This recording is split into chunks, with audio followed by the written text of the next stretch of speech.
and welcome to Scottish Independence Podcast.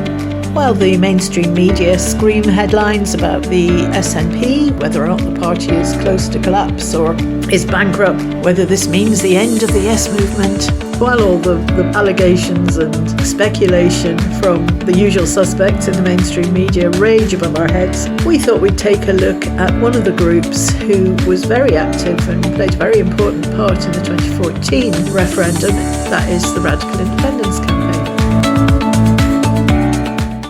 We dropped into one of their regular national forums to see what was going on, and it turned out to have been a very interesting time to join their meeting because they were talking about some big topics such as the coronation. The Radical Independence Campaign are avowedly Republican, their future role as an organisation going forward, and how to re-energise their branch structure. Pull up a chair, let's get radical.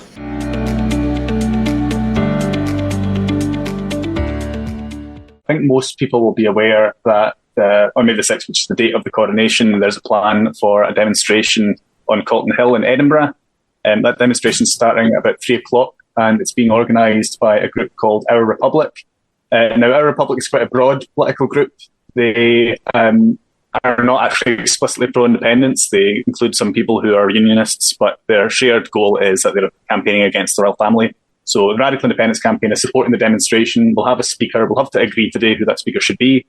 And one of the things we're trying to inject into that is, a proper Scottish democratic Republican politics. One of the ways in which we've done that is through the Declaration of Calton Hill, which Rick took the initiative to launch last month. And that's drawn support from people like Tommy Shepherd MP, poet George Gunn, who will be speaking at the rally, Iona Fife, the folk singer, a kind of a range of campaigners, all generally left, progressive and pro-independence.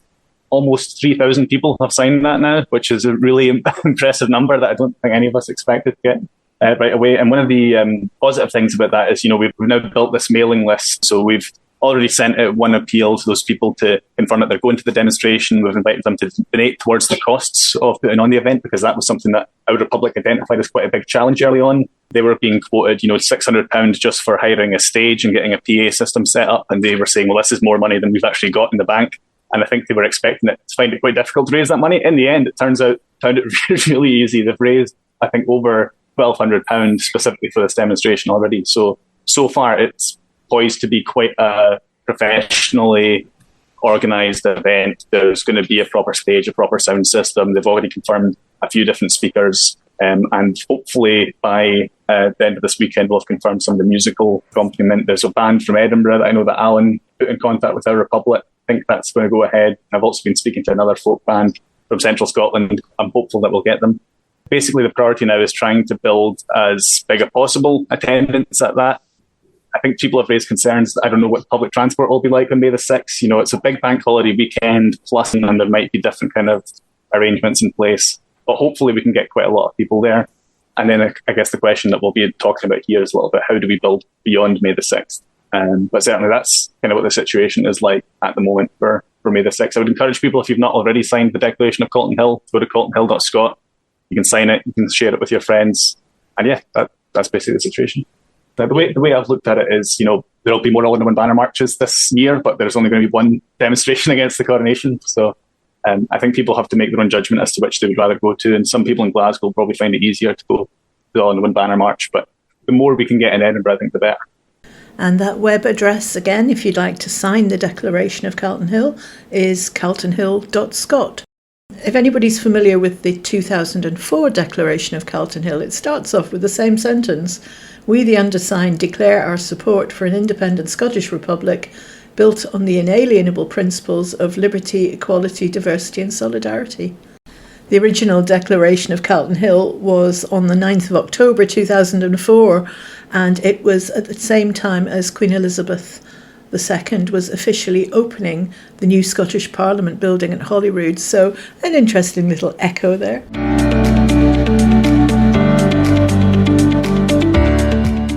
The main topic of discussion at the meeting was one which I think quite a few groups are having at the moment. I've certainly sat in on a conversation that Now Scotland were having on similar lines. What next? What now? What do we do now?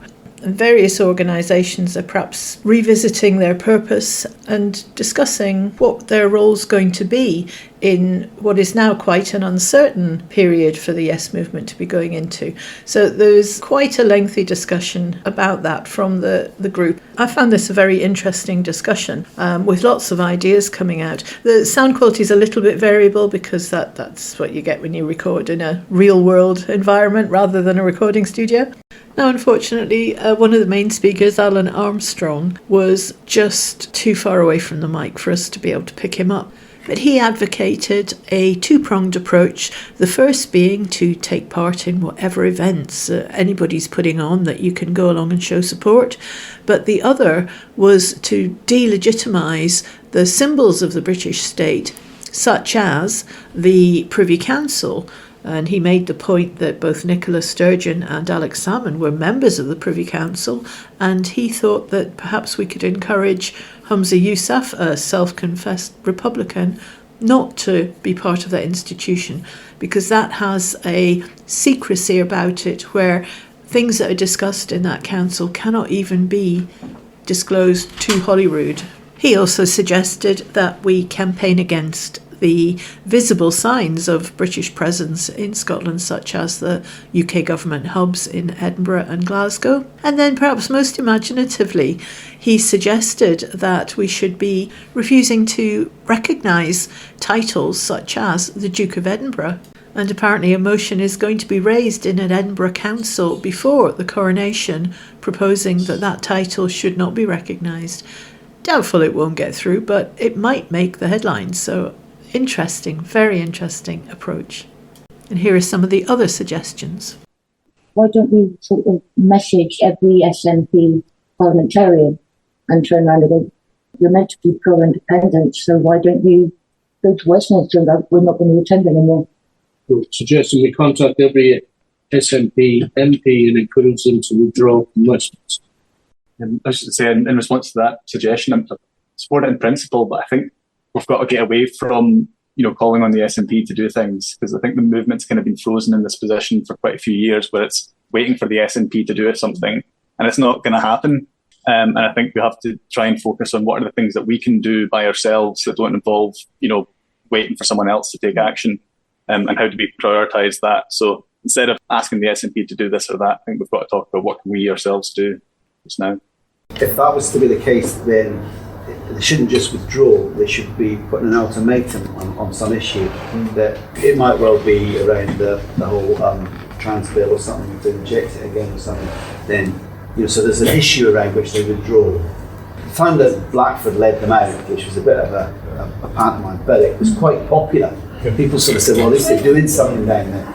So maybe we're calling on to be more disruptive at Westminster, possibly, to make the cases rather than just their asses getting too comfortable in the seats down there, Yeah. The point is, where does power lie? So this is an issue that we've been wrestling for, not this century, not even the 20th century, not even the 19th century. It goes back way back. It goes back to Thomas Paine and the Republican opportunity. I think I would perceive Rick as building up something which is manifestly more humane, more non-sectarian, in the sense of I can understand why people are in the SNP, I can understand why people are in the Greens, I can understand why people are in the SSP, I can, to some less likely now with Labour with Keir Starmer, but I can understand why people are really are in political parties, but we also need to think about what we've got in common, even if we are within political parties or in the case. So I like that idea of delegitimising British institutions, and I think that's something we need to have debate about. I don't think we can go to this point just now because we've not really had a big debate, and it's quite a complicated debate. I like the idea of building support for the democratic revolution, which is ostensibly what socialism is and what republicanism is. So, but I think part of that at the moment is that a lot of people maybe are within political parties, or maybe there are none, but there's maybe a space within Scotland that which people can go to where they feel that they support yes, they support independence, but perhaps they see it from the opposite end of the telescope. Perhaps they see it from the British state side, that we support independence because we don't want to be within the British state. So maybe, in many ways, just to conclude, I think that's why we're here today, aren't we? That we want to build structures where people can not only talk about things and debate things, like the worthy debate about abstentionism, but also think about ways that we can give practical support. So I think we've got to have an idea about our audience and the audience for that, and for the people who would be interested in that. The section of society that would be interested in that is usually quite engaged. I think it'd be quite engaged people. It might turn some people who are in the SNP and Greens, to get a bit more active and stuff like that. And I'm just wondering if we need something else that's much more welcome in the street, to a much wider, to the public at large, and that some sort of immediate benefit, something that engages with it, whether that's cost of living or whatever it is, something that engages with their day-to-day lives. Because I think that is, I think it's very important. I think it's something we should be involved in, the whole thing about the institutions. But I think it's also maybe a wee bit up there for some people that we could maybe be re-engaging in community campaigns and things. You can do both. Absolutely. You can merge it together. Sometimes we do one without the other. It can sometimes degenerate into always local, or I think you have to bring a higher understanding. Yeah, absolutely. It has to be something though that's UK imposed, the way Why don't we hold a conference and go, what next? What do we do now? We've now got an unwanted king. We don't support anything from Westminster at all. So what do we do now? What can we do to force the English government to give us another referendum? I was interested in listening to that comment about delinking the SNP from Westminster. I think there's dangers in that, because they come out of Westminster that Labour and the Lib Dems and the Tory are going to say that we're leaving the door open for them. Really what we need to be concentrating on is getting the general population to understand state power, the British state, the British institutions, and how they control your life. We in the RCF have been speaking about state power for years and years and years, and still speaking to comrades that have been politically active, didn't really understand what's going on. The general public, a simple message, that's really what we need today. We really need to simplify our message and be better at explaining to people what we believe is empowering the state through the institutions of the monarchy. I find it frustrating that we're hearing discussions like this, but necessary discussions but I just see dangers. For example, Hamza Yousaf, no doubt will be invited onto the Privy Council. We've got to challenge that.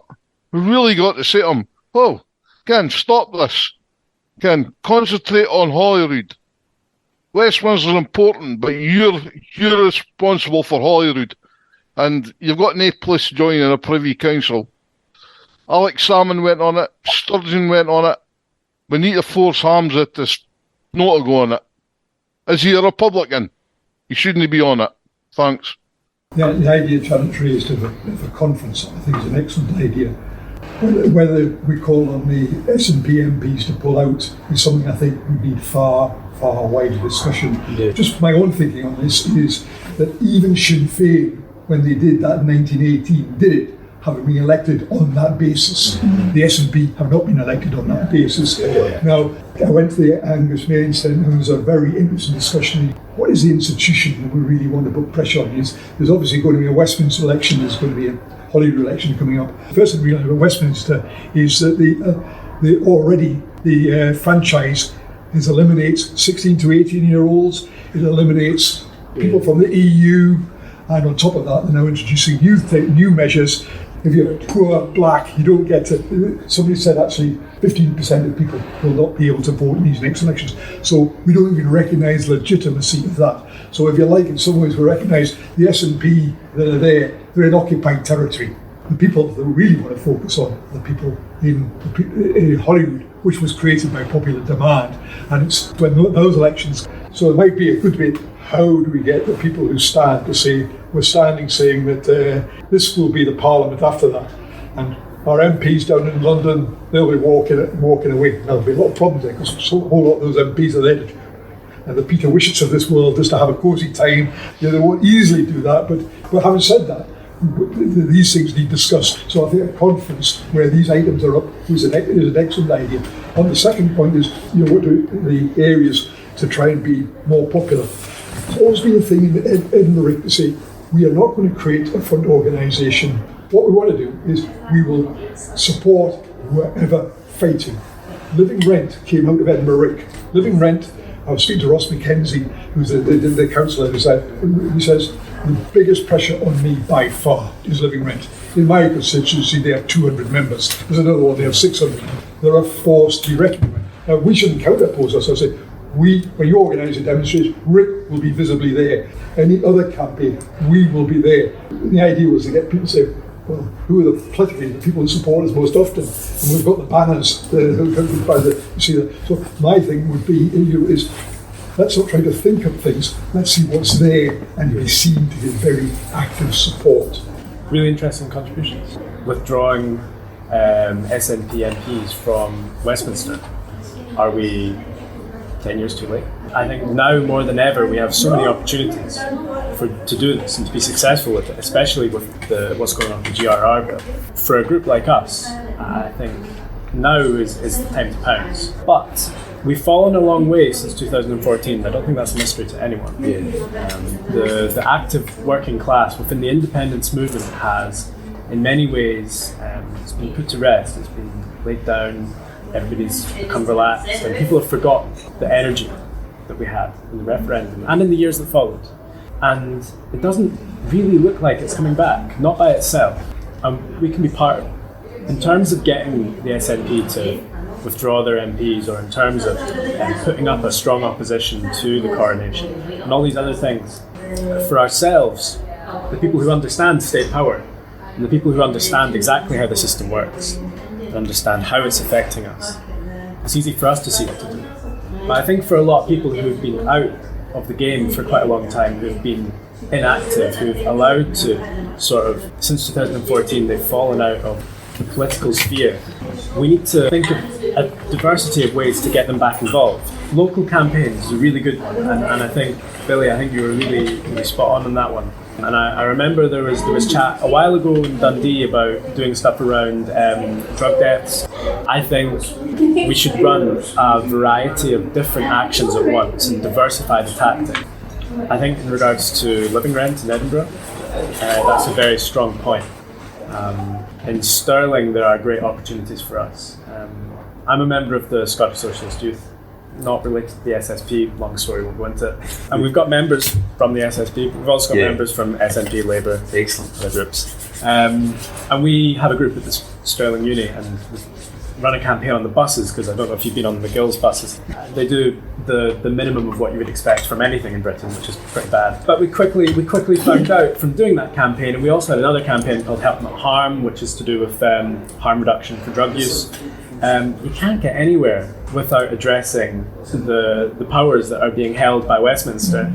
And even when there are changes that can be made within the Scottish Government, it's just such a minefield that the SNP won't touch it. I think there are things that we can address. The buses is definitely one thing. There's so many opportunities with the Transport Act and other stuff that we can really push on public ownership and things like that. And that is absolutely something that relates to independence. It's absolutely something that relates to communities and working people. And it's absolutely something that can get people into activism and allow them to start thinking beyond the local, start thinking beyond Stirling and Forth Valley. And there's loads of evidence that when people get involved in the small-scale grassroots stuff, like Scottish independence, they can then start to imagine and start to participate in things which are so much broader. I don't think it's any coincidence that following the independence referendum, there was a big sort of a boon to the internationalist movements in Scotland and attention towards Palestine and all these other things. I think the opportunities are there. I think we're in a good position. We just need to be pushing in every place that we can. And I think a conference could be a good way to start on that, as well as getting our local groups. Just a quick one on this conference thing. Certainly linking up the democratic stroke constitutional things with the economic things, you know, the cost of living crisis, so-called. Linking those two together is really important, and trying to work out ways we link them by bringing together different strands of the conference would be useful. But also with the Republican thing, we need to develop and popularise the concept of republicanism beyond it just being anti-monarchy. You know, the idea of, you know, the people are sovereign, and giving it a specific Scottish angle there. And linking that to the economic issues is the key thing. But we really need to sit down and discuss this and think it and work it out. Any other thoughts, contributions? I was at an event a couple of weekends ago called Scotonomics, and one of the speakers there was from Plaid Cymru.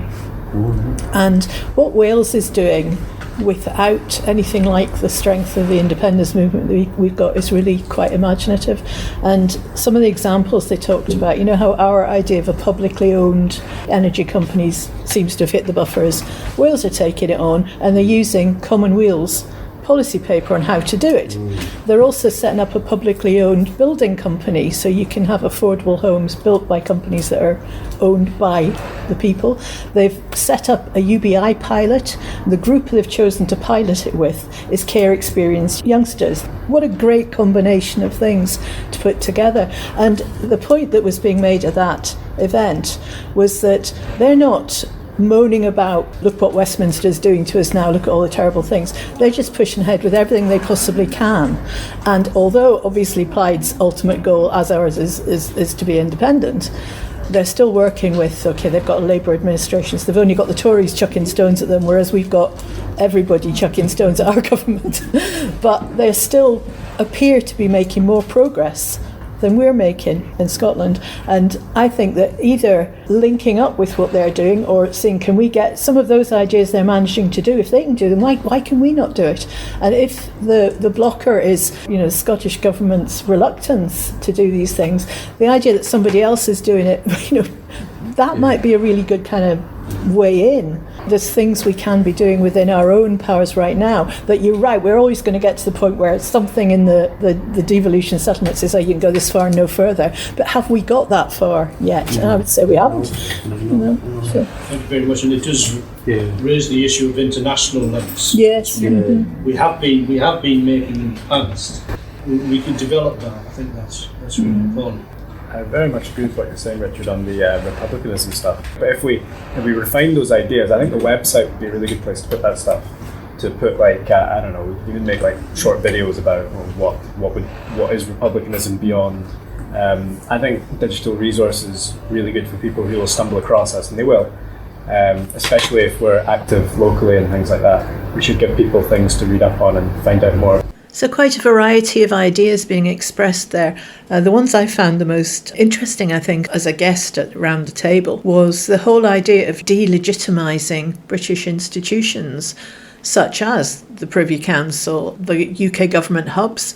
Regular listeners to this podcast will know we have a YouTube channel called IndiePod Extra, and we have covered on that a recent demonstration by Pensioners for Indie at the government hub in Glasgow. And I know now Scotland have also targeted the one in Edinburgh, and Yes for EU are also having lunchtime demonstrations outside the Edinburgh one. So these buildings are clearly being seen as a focus for anti-British establishment attention for those of us who reject the concept of a British institution. But interesting also to raise motions at councils and such like not to recognise titles such as the Duke of Edinburgh. I must say, this is one of the things I have found just so infuriating, listening to the titles being doled out to members of the royal family for places that they probably can't even spell. And whilst it may just be an honorary title, I don't know, maybe there's money goes with it as well, but certainly the idea that the country of Scotland, the nation of Scotland, just exists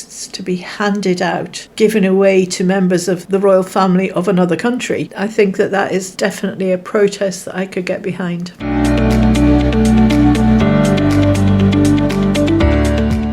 The last section of the meeting that we were at was to do with strengthening or renewing or revitalising the RIC organisation itself. There's certainly no doubt that it was a huge influential force in the 2014 referendum, and my recollection of RIC was going into all the housing estates and the high-rises, and people who perhaps had never voted before were encouraged to go and vote for that one moment of hope that we had in 2014.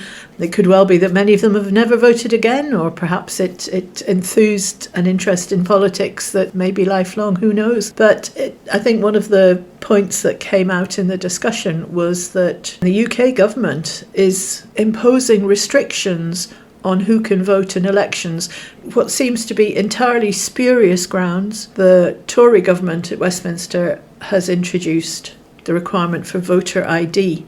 Now, this on the basis of no evidence that there was any kind of issue with voter impersonation, I suppose, is the crime they were thinking about. The effect of this is going to be to reduce the number of people who are able to vote because either they haven't registered, they didn't know they could register, they'd like to vote but they don't have sufficient ID, and the groups who are least likely to have that kind of ID are the people who are the least likely also to vote Tory. So it's a piece of blatant vote rigging as far as I can see. The comment that was made, we should refuse to recognise a government in Westminster that's elected under those conditions, hence the conversation about whether SNP MPs should refuse to serve there. And of course that then leads on to the discussion about, but were they elected on that basis? So it's an interesting area, it's a complicated area, and I can see why they want a conference to think through some of these issues. So the final part of the meeting was about how to strengthen and renew the RIC organisation.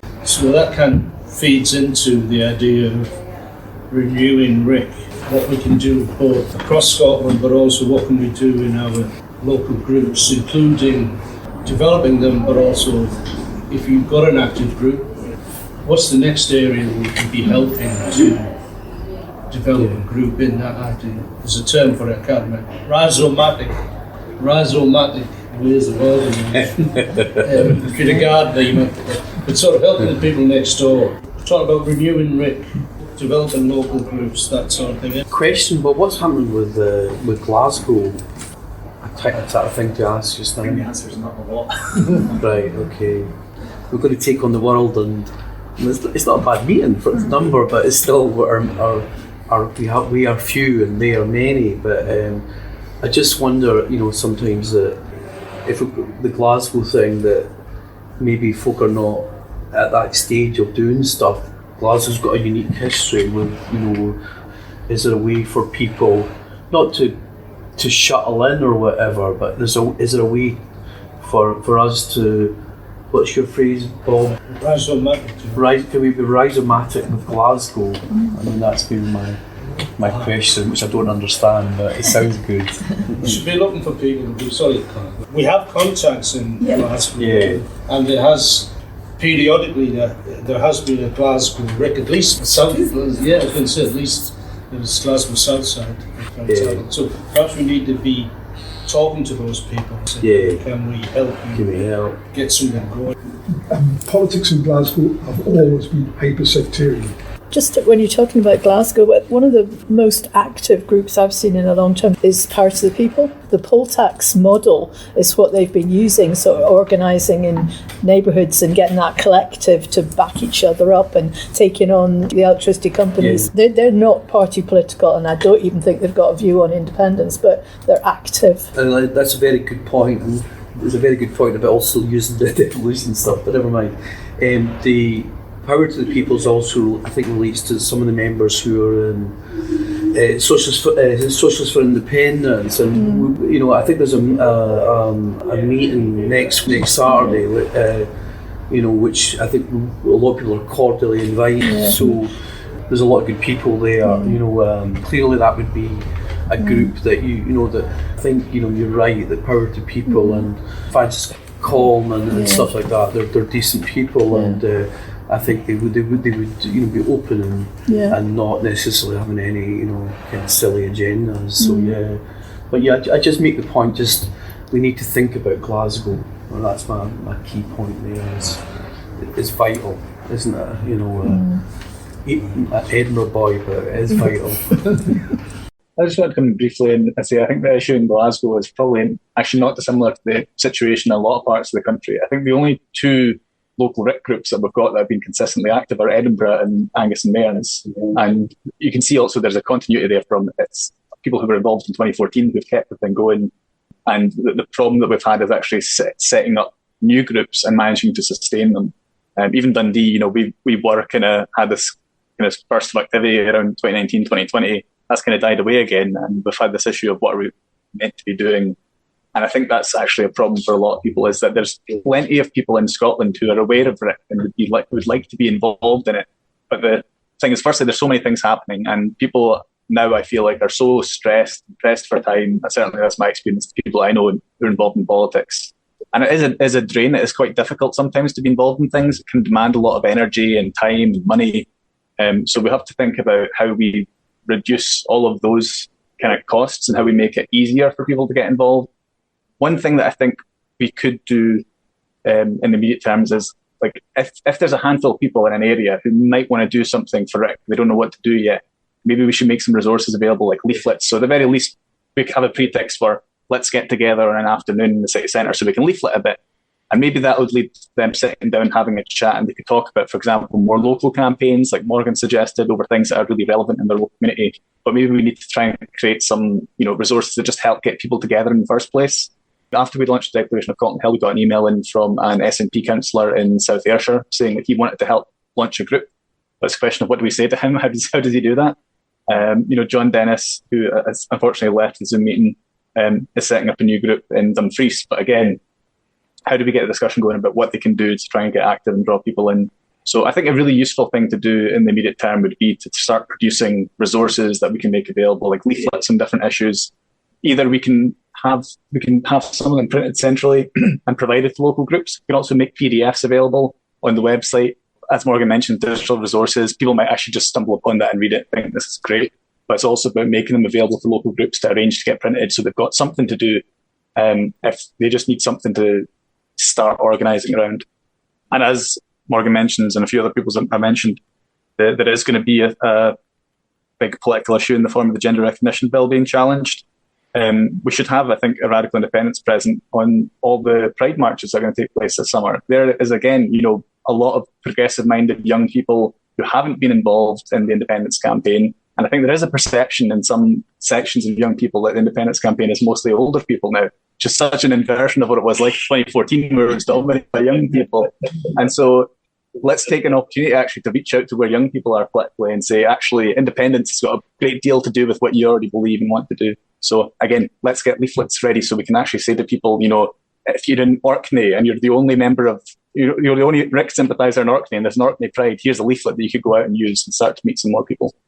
What's the next steps then? We should have a specific meeting on that topic. We could have a working group of some kind specifically about resources. A working group on resources. So anything else that anybody wants to? We need the conference to start putting together what the ideas, what people want to do, what the issues are, what our angle on it is. Working group on the conference, yeah? We want that. I suggest that we have the working group and resources imminently so we can get it together for the May 6th demonstration. I think it would also be good if we had a resources section in light of our recent discussion. Is there an agreement we add resources to that? Yes. And you could add in how to set up a new group as one of your resources. What a great idea. Yes. Thoughts on setting up a new group. Yeah, that's a great idea. That was our experience visiting a RIC National Forum meeting. If you'd like to know more about RIC Radical Independence Campaign, have a look on their website, which is ric.scot. You can sign up for their mailing list to get more information. There is also a tab for local groups, so if you want to see if there are any groups active in your area, you can find that there as well. So thanks to RIC for welcoming us into their meeting, and thanks to everybody for listening. We'll catch you all next week. Bye now.